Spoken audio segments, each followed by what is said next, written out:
effective product ownership focuses on product management.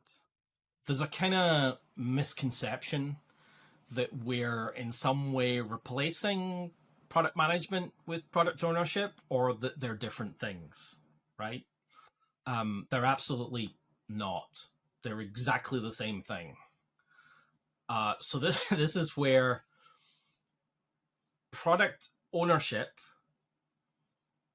within the context of Scrum, right? Because I definitely want to disambiguate between when I'm talking about the product owner, I'm talking about the product owner as defined within the context of Scrum and the Scrum Guide, not the job title or role that your organization has created and added other baggage that is nothing to do with those things, right? So you might have a product owner within your organization, and it says in the job description, also responsible for writing reports for management, also responsible for managing the product, the project, right? Or other stuff that is not what I'm talking about. The product owner is an accountability within the context of Scrum. That's it. It defines that the product owner needs to be somebody that exists, that the organization respects, and that is accountable for the maximization of value delivered from the work of the Scrum team. That's the product owner. The product owner, their job title is not product owner. That's a made up organizational misunderstanding of moving towards Scrum, right? There's no such thing as you shouldn't have job titles in your organization that are product owner or Scrum Master, right? That shouldn't exist. You're in product management, right? If we take product management as a big wrapper of all of the things that need to be done in order to manage a product,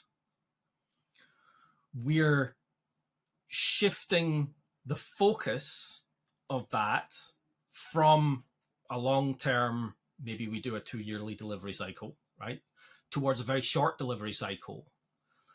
And if we're doing Scrum, there's some accountabilities that Scrum brings for those people that are doing product management.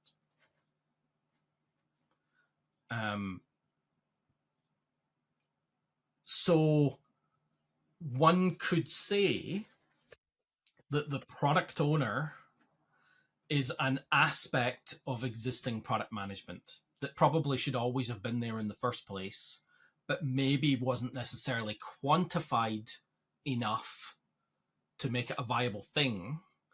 And in the past, organizations have been able to skate by without having that clear vision, goal, and value focus.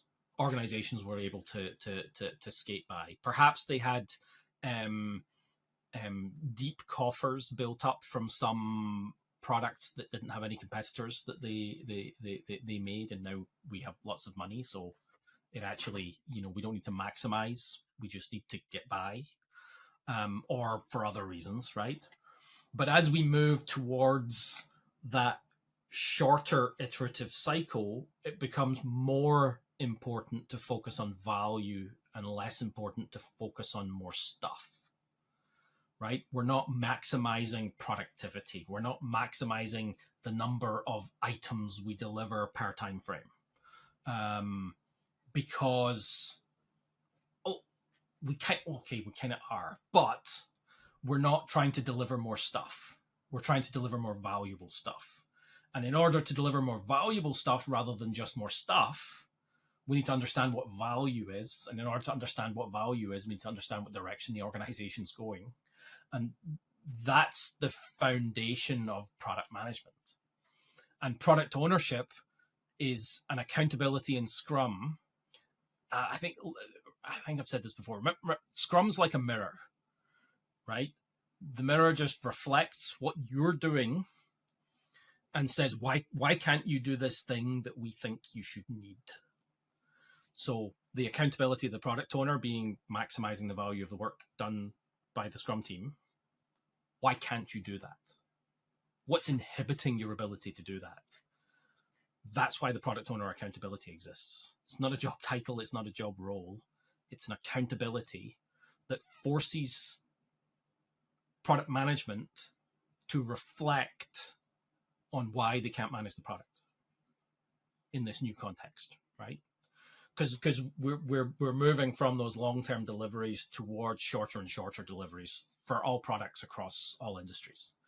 And part of the reason for that is we want to take advantage of opportunities in the market, and we want to deal with surprises that come from the market, right? Our environment or our business, right? And in order to take advantage of them, we need to take advantage of them more quickly than a competitor can come along and take advantage of them, or a new business can start up and take advantage of them. Otherwise, we're too late to the party. So in order to do that, we need to move faster. What is the amount of time that your business needs to go around that cycle of reevaluating what we're doing? That's the cycle you need to be on. How quickly does your market change? Most of us don't exist in static markets, right? We exist in volatile markets that are always changing.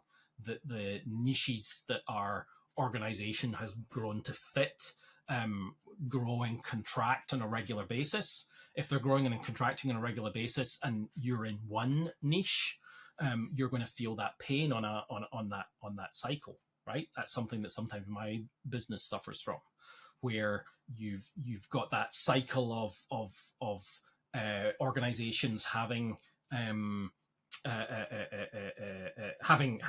flush with cash, so they're looking to train people and increase skills. So our training business goes up, and then you have an economic downturn, and our training business drops. Right? That's the ebb and flow of any one business.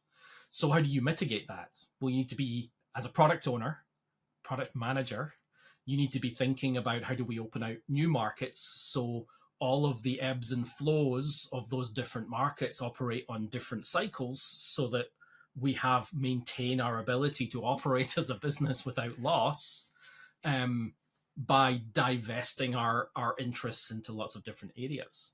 And product management at a big organizational level is thinking about how do we get into new markets? How do we get those new stories in? And the product owner just said, product owner accountability is just to maximize the value of the work done by the team. So if we're going to have a bunch of teams, we should maximize the value of the work that they're actually doing. And in doing that, maximizing the value, return on investment that we get from the work that we do, we should be able to adapt to those changing needs in the market, do the product management thing. And that's product management includes portfolio. That's part of it, right? Scrum is part of it because it's managing the work done by the Scrum team, right? That's part of that story, creating a little social technology that allows you to manage that, but it's within that wider context. So the idea is that we have a holistic approach to product management, of which the product owner is just an accountability, a part of that story. We need to create a shared understanding with vision, goals, and value for the direction that we're going, so that all of these self-organizing teams can work together towards that common goal, right? That's how we achieve that common goal. And we're using shorter iterations, particularly Scrum in this context, if we're talking about the product owner, for frequent product validation through inspection and adaptation, right? Scrum is founded on empiricism. We need to have regular tests to validate our hypothesis that a feature is going to add value. And that is why saying that product ownership, how does product ownership build on the foundation of Agile product management? It is kind of like the reverse of the story. It's actually, how does product ownership enable product management to maximize the value that we're trying to create?